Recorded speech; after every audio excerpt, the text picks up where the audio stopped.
Hi అందరికీ. అమ్మ మానస, నా మాట కాస్త వినమ్మా, నేను చెప్పేది నీ మంచి కోసమే అంటూ నెమ్మదిగా బుజ్జగిస్తున్నట్టుగా చెప్తున్న తల్లి సరోజ మాటలు మానస చెవికి ఏమాత్రం ఎక్కడం లేదు. సరోజ ఎంత చెప్తున్నా ఏమాత్రం పట్టించుకోకుండా తన బెడ్రూమ్లో కిటికీ దగ్గర కూర్చొని అలా రెప్ప వేయకుండా గాల్లోకి చూస్తుంది మానస. అంతసేపు నెమ్మదిగా చెప్పి చూసినా వినని కూతురు వరస చూసి ఒళ్ళు మండిన సరోజ కోపంగా కూతురు దగ్గరకు వచ్చి, ఎంత చెప్తున్నా వినవేంటే, నువ్వు పట్టిన కుందేలకి మూడే కాళ్ళంటావు, మొండిఘటం.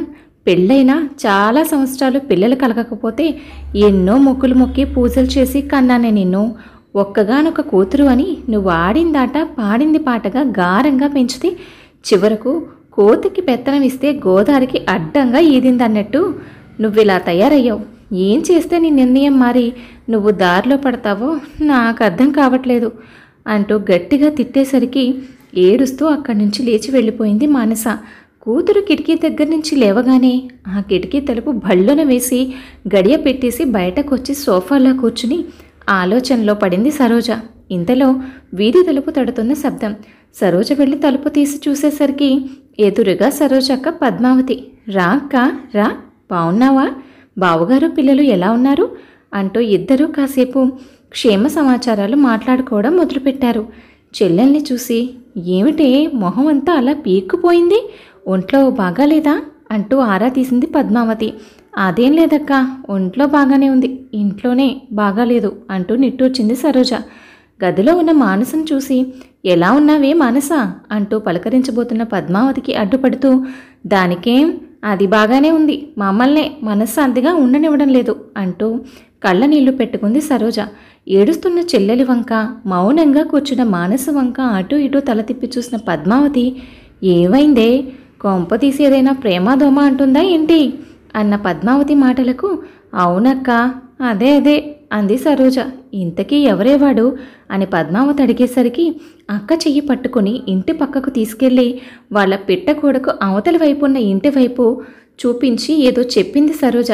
ఓ 10 నిమిషాలు అవునా, నిజమా, నిజమే అంటూ రెప్ప వేయకుండా పరిశీలనగా అటువైపు చూసింది పద్మావతి. నోరెళ్ళబెట్టి చిత్రంగా అటువైపు చూస్తున్న అక్క భుజం తట్టి, చూసావుగా అక్క, అది సంగతి, నీకేమనిపించింది అని అడిగిన సరోజకు, ఈ పిల్లకి ఏమైనా పిచ్చి పట్టిందా ఏంటి, ఇదేం పిచ్చి, చూసిన వాళ్ళంతా నవ్వుకోరు, అందరూ ముక్కులు వేలేసుకోరు, ఉండు అసలు దాన్ని అడుగుతాను అంటూ మానస్ దగ్గరకు వచ్చింది పద్మావతి. ఏంటే మానస, మీ అమ్మ చెప్పింది నిజమేనా, నీకేదైనా పిచ్చి పట్టిందా? అవును పెద్దమ్మ, నిజమే, నేను అతన్ని ప్రేమిస్తున్నాను, అతన్నే పెళ్లి చేసుకుంటాను, మీరు అనుకున్నట్లుగా అతడు అలాంటివాడు కాదు అంది మానస. నీకెలా తెలుసు అన్న పెద్దమ్మ ప్రశ్నకు, నా మనసు చెప్తుంది పెద్దమ్మ అని ఖచ్చితంగా చెప్పింది మానస. మానస దగ్గర నుంచి సరోజ దగ్గరకు వచ్చిన పద్మావతి, అయినా పూర్తిగా నిజానిజాలన్నీ తెలిస్తే గాని ఓ నిర్ణయానికి రాలేమో, ఇది చాలా సున్నితమైన విషయం, ఒక్కోసారి మన కళ్ళు మనల్ని మోసం చెయ్యొచ్చు అంది పద్మావతి. నేనేమీ నిజానిజాలు తెలియకుండా మాట్లాడడం లేదక్కా, పూర్తిగా అన్నీ తెలుసుకున్నాకే ఓ నిర్ధారణకు వచ్చాను అంది సరోజ. ఎలా తెలుసుకున్నావే అడిగింది ఆశ్చర్యంగా పద్మావతి. అతని నానమ్మే చెప్పిందిలే అంది సరోజ. ఒకసారి నేను వెళ్ళి ఆమెనే కలుస్తాను అంది పద్మావతి. ఏంటి నువ్వు కలిసేది, ఆవిడ చనిపోయి 3 నెలలు అయ్యింది. ఓ అలాగా, అయితే వాళ్ళ అమ్మా నాన్నని అడిగి తెలుసుకుంటాను. వాళ్ళ నాన్నమ్మ కాబట్టి, ఆవిడ పాతకాలం మనిషి కాబట్టి, నాతో కాస్త స్నేహంగా ఉండేది కాబట్టి, ఒకసారి ఎప్పుడో గుడికి వెళ్ళినప్పుడు నాకు అనుమానం వచ్చి ఆరా తీస్తే నిజం బయటపెట్టింది. వాళ్ళ అమ్మా నాన్న మా అబ్బాయి ఇలాగా అని నిజం ఏమని చెప్తారు, ఇంకా అనుమానం ఎందుకు, నిర్ధారణ అయిన తర్వాత. అయినా ఈ రోజుల్లో మీసాలు గడ్డాలు లేకుండా ఎంతమంది షోక్గా ఉండడం లేదు. ఈ అబ్బాయి నిజం బయటపడకుండా ఆడవేషం వేయకుండా మగాడిలా నటిస్తున్నాడు అంది సరోజ. ఇంతకీ ఈ విషయం మానస వాళ్ళ నాన్నకి తెలుసా అంటూ అడిగింది పద్మావతి. 24 గంటలు ఆ కిటికీకి జారబడి వాడినే చూస్తూ కూర్చుంటే ఎందుకు తెలీదు, ఆయనకే తెలుసు, కూతురంటే గారం కదా, ఆయన చెప్పి చూశారు, అయినా వింటేనేగా. మొదట్లో నేను ఏదో బయట గులాబీ మొక్కలను చూస్తూ కూర్చుంటుందేమో అనుకున్నాను, రాను రాను దీని పిచ్చి చూసి అనుమానం వచ్చి ఆరా తీస్తే నిజం బయటపెట్టింది. వాడు వాడి మాటలు తెగ నచ్చేసేయట, వాడినే పెళ్లి చేసుకుంటుందట. ఇది చివరికి ఎక్కడి వరకు వెళ్తుందో ఏమిటో అక్క, ఏమీ అర్థం కావట్లేదు. సమయానిక దేవుడు పంపించినట్లు బాగానే వచ్చావు నువ్వే ఈ సమస్యకి ఏదో ఒక పరిష్కారం చెప్పాలి అంది సరోజ. నువ్వంటూ ఉంటే అనిపిస్తుంది నిజంగా నన్ను ఆ దేవుడే పంపించాడు అని. అసలు ఉన్నట్టుండి నేను ఎందుకు వచ్చాననుకుంటున్నావు? మానసకు ఒక మంచి సంబంధం తీసుకొచ్చాను. ఆ విషయం గురించి మాట్లాడదామా నేనొస్తే, నేను వచ్చిన దగ్గర నుంచి ఇంట్లో ఏ గొడవే సరిపోతేను. సంబంధమా? ఎవరి సంబంధం అక్క? అదే మా పక్క వీధిలో ఉండే నా స్నేహితురాలి రూపలేదు, నీకు కూడా తెలుసు కదా. తెలుసు తెలుసు. ఆ రూపకు ఒక్కడే కొడుకు. నేను కాపురానికి వచ్చిన దగ్గర నుంచి ఆ కుటుంబాన్ని నేను చూస్తున్నాను. పిల్లాడు బంగారం, అందగాడు, బుద్ధిమంతుడు, పైగా బ్యాంకులో ఉద్యోగం, బోలెడు ఆస్తి. నా స్నేహితురాలు రూప మానసను మా ఇంటి గృహప్రవేశం అప్పుడు చూసిందట. మానస తనకు బాగా నచ్చిందట. మన మానసని వాళ్ళ అబ్బాయికి ఇస్తారేమో సంబంధం మాట్లాడమని నన్ను పంపించింది. ఈ పెళ్లి కనుక జరిగితే మన మానస అంత అదృష్టవంతురాలు మరొకరుండరు. మంచి అత్తమామలు, ఆరళ్ళు పెట్టి ఆడపడుచు లేనే లేదు. పిల్లాడు బంగారం. మానస కనుక ఆ ఇంట్లో పడితే మనం ఇంకా వెనక్కి తిరిగి చూసుకోనక్కర్లేదనుకో.